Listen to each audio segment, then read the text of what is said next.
सीता महारानी जहाँ रामचंद्र राजा, सीता महारानी जहाँ रामचंद्र राजा, कौशल्या के नंदन है वैष्णव समाजा, कौशल्या के नंदन है वैष्णव समाजा, त्रिभुवन विदित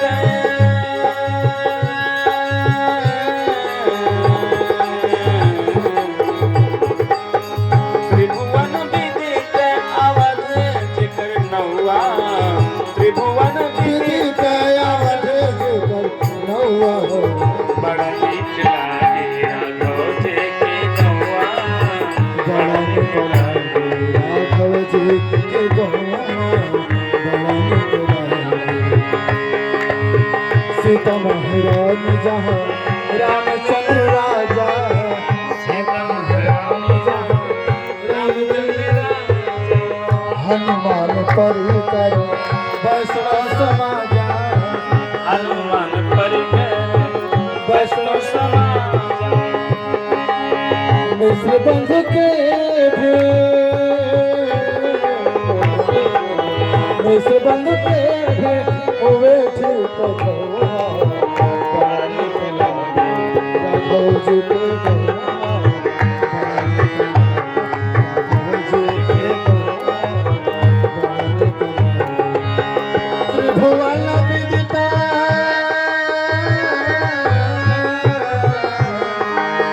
त्रिभुवन विदिता अवध जिकर नौआ, बड़ा नीक लागे राघव जी के गौआ, बड़ा नीक लागे राघव जी के गौआ, बड़ा नीक लागे, ओ बड़ा नीक लागे।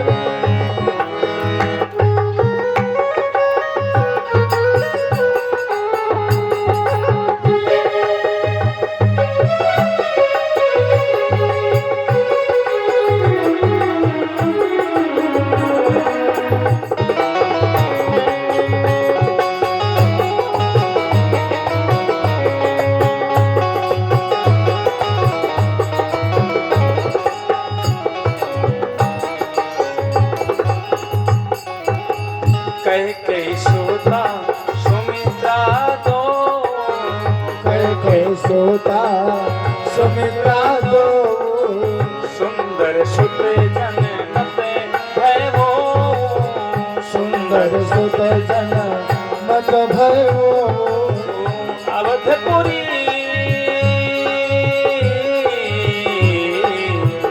अवधपुरी सो है यही घाटी, प्रभु मिलन आए जनु राते, प्रभु मिलन आए जनो राती,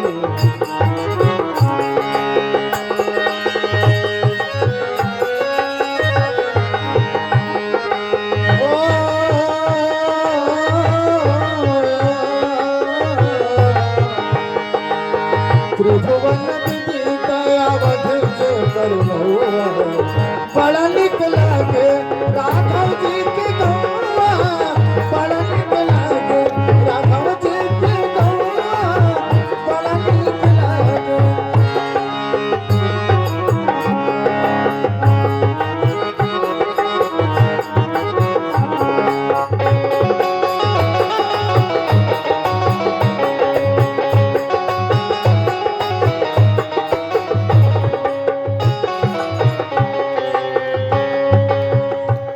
बोले नारायण भगवान की जय हो, श्री सीताराम भगवान। जय हो।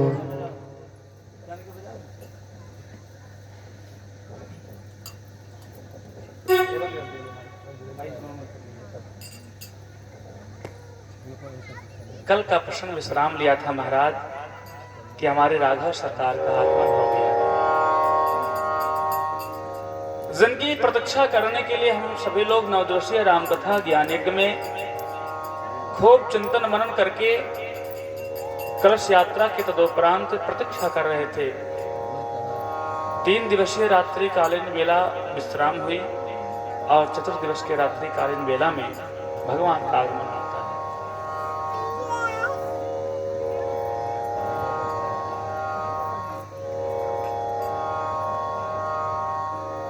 कुछ लोग भगवान का मंगल गान, साप्ताहिक राम कथा या भागवत कथा होती है तो चतुर्थ दिवस में भगवान राम और कृष्ण का आगमन कराते हैं, यानी कि जन्मोत्सव मनाया जाता है साप्ताहिक कथा में। लेकिन 9 दिवसीय कथा में पंचम दिवस में भगवान का आगमन यानी कि जन्मोत्सव मनाया जाता है, जब 9 दिवसीय होता है। लेकिन शास्त्र के अनुसार ये ठीक नहीं है। प्रेशर में, दबाव में हम लोगों को भी कराना पड़ता है, लेकिन ये उचित नहीं है। क्यों? क्योंकि अमर कथा में कैलाश पर्वत के दिव्य शिखर पर जब शिव महापुराण के अंतर्गत अमर कथा का व्याख्यान मां पार्वती से भगवान शिव जी कर रहे थे और उन्होंने कैलाश पर्वत पर अपना अमोघ त्रिशूल छोड़ा, उस त्रिशूल को छोड़ करके मानो प्रोक्षण किया कि हमारे अमर कथा को कोई चुरा तो ना ले, यानी कि चोरी से ना सुन ले, और जो सुन लेगा वो अमर हो जाएगा। इसलिए महाराज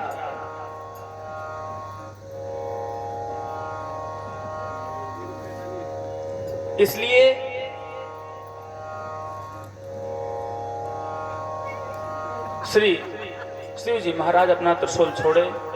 त्रिशूल छोड़ने के बाद में वो देखते हैं वहां पर कोई नहीं है और मां पार्वती को ये अमर कथा श्रवण लाभ प्राप्त कराना शुभारंभ कर दिए। लेकिन उसी समय गौलोक धाम में विराजमान मां राधा रानी, उनके गोद में खेलने वाले सुख माने तोता होता है। सुखदेव जी महाराज खेल रहे थे और उनकी इच्छा हुई भगवान की कृपा के कारण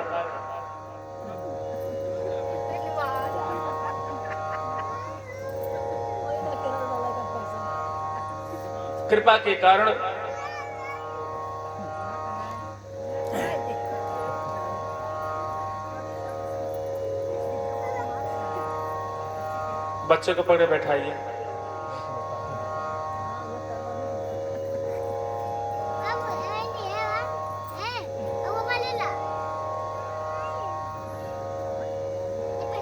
सुखदेव जी महाराज जी का आगमन होता है कैलाश पर्वत के दिव्य शिखर पर, और उस समय भगवान शिव का वो अमोघ जो त्रिशूल है वो प्रोक्षण करके आके शिव जी के हस्तकमल में विराजमान हो गया था। जब सुखदेव जी महाराज जी का आगमन हुआ तो वो अंडज में थे, अंडे में उनका आगमन नहीं हुआ था। और जैसे ही चतुर्थ दिवस का भगवान के कथा तक शिव जी महाराज वो कथा अमर कथा सुनाए, तब तक मां पार्वती को नींद आ गई।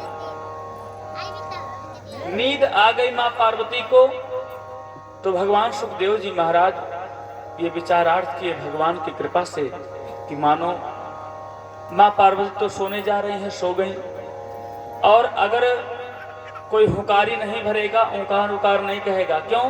क्योंकि भोलेनाथ कह दिए थे पहले देवी कि जैसे हम लोग हैं राम कथा सुनाते सुनाते अपने ध्यान में लगे रहते हैं, कोई डिस्टरबेंस अगर ना करे तो खूब बढ़िया से भूल जाते हैं कि हम क्या समय क्या हो रहा है, भूख लगी है कि नहीं लगी है, क्या विधियां हैं।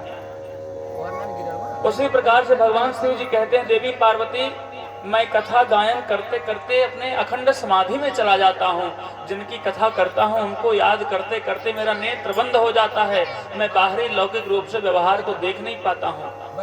इसलिए आप ऐसा करना कि हमें पता चले कान के माध्यम से कि आप मेरी कथा सुन रही हो मेरे भगवान की। आप ओम ओम यानी कि हो करते रहना, यानी कि हुंकार भरते रहना। आप किसी से कोई बात कहो और वो हाँ हाँ हुकारी ना भरे तो मानो आपको खुद अनकंफर्टेबल लगता है कि मानो मेरी बात ये मन से सुन नहीं रहा है क्या। हुकारी भरना आपके बातों को खूब ध्यान से सुनना माना गया है, और हुकारी कईयों प्रकार से भरा जाता है। अगर मैं आपको देख करके सुना रहा हूं कोई बात तो आप सर हिला दिए तो मानो ये भी हुकारी है। जय जय नारायण।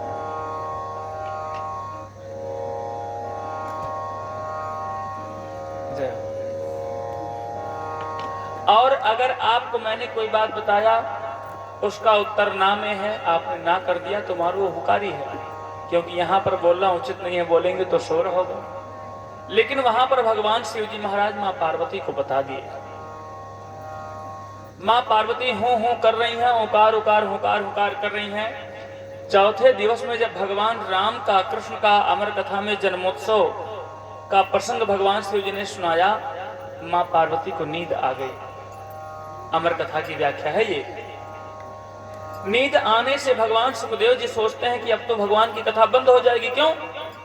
जब कोई सुनने वाला नहीं है, वो सो गई, तो मानो अब मेरा आगमन होना चाहिए।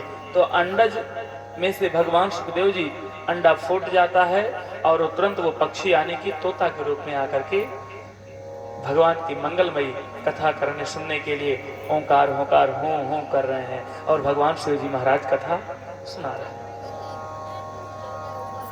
इसके आगे की कथा फिर जाती है भागवत महापुराण में। सम्याप्रास आश्रम है कनखल हरिद्वार में, बद्रिका धाम आश्रम में। वहां पर श्री वेदव्यास जी महाराज के पत्नी हैं बिटका देवी। कईयों पुराण की कथा इसमें निहित होती है, लेकिन सभी का प्रमाणिक ये व्यवहार आता है कि उस समय भगवान का जन्म चौथे दिवस में हो गया था, क्योंकि भगवान के जन्म तक की कथा मां पार्वती सुनी है। और दिन कैसा था? वो चतुर्दिवस दिन मंगलवार का था। यहां से सारांश निकलता है, जब आप कईयों शास्त्र को निष्णात, कईयों वेद वेदांग को अध्ययन करेंगे, पढ़ेंगे, सुनते रहेंगे। आप पढ़ नहीं पाते हैं, सुन सकते हैं कि नहीं? टीवी पे सुना करिए, यूट्यूब पे सुना करिए, मोबाइल पे सुना करिए। सुनने की शक्ति से ज्यादा और कोई शक्ति नहीं है महाराज। हम लोग पढ़े हैं, सुने हैं, याद किए हैं, तब आज बोल पाते हैं। लेकिन सुनने में सबसे ज्यादा भगवान की कृपा आती है, सुनने के माध्यम से। अनेक शास्त्रों ने ये सिद्धांत बताया है कि भगवान का जन्मोत्सव चतुर्दिवस में मनाया गया है। इसलिए इसको पंचम दिवस में नहीं, चतुर्दिवस में मनाना चाहिए। लेकिन हम लोग की कथाएं चलती हैं, कमेटी भी करवाते हैं बड़े बड़े लोग, तो उसमें कहते हैं महाराज जी पिछले साल या तो महाराज जी आए थे 5वें दिन में करवाए थे। अब कौन बताए उनको कि ज्ञान कम था कि ज्यादा? जब इतना ज्ञान रहा ही होता तो चतुर्दिवस में कराते। उम्र की बात नहीं है। हाँ, उम्र का पूजा नहीं होता है, ज्ञान का पूजा होता है। भागवत महापुराण में श्री सूत जी महाराज उत्तर प्रदेश के सीतापुर जनपद में नैमिषारण्य के तपोभूमि पर बैठ करके 88,000 सौनकादिक ऋषि हैं।